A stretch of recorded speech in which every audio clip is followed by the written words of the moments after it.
If you've watched the latest series about Ed Gein, then you were introduced to the character Ilse Koch. She was a real woman from history, and in reality, she was so much worse than Ed Gein himself. Ilse had many nicknames, but the PG version was the Witch of Buchenwald. She alone is the most infamous female figure from the Nazi concentration camp system, due to her extreme cruelty, abuse, and obsession with human remains. A few years ago, I made a full video documenting her crimes that I recently reposted, and like Ed Gein, she enjoyed crafting objects from people. At Buchenwald, she handpicked prisoners to be beaten and eliminated.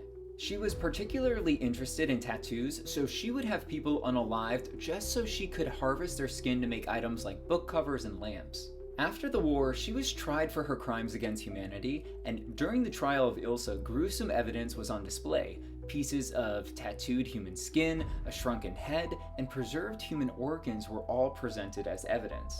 In addition to this, liberated inmates also went on the stand to deliver testimony about the horrific abuse that they withstood at the hands of either Ilse or the other 30 people who were being tried. In the show, Ilse's character is shown at trial where she refers to the victims as cockroaches, but in real life, this was totally opposite. Since the real Ilse claimed innocence and denied all allegations and actually portrayed herself as a normal doting housewife who did nothing wrong and was only concerned with being a mother. Her entire defense centered around the concept that she was completely oblivious to any of the atrocities that were happening at Buchenwald, when homegirl, no, she was the one calling all the shots and she was doing things that I can't even go into detail on. They were both just as guilty since they ran this camp with unchecked authority and Ilse got off on the authority.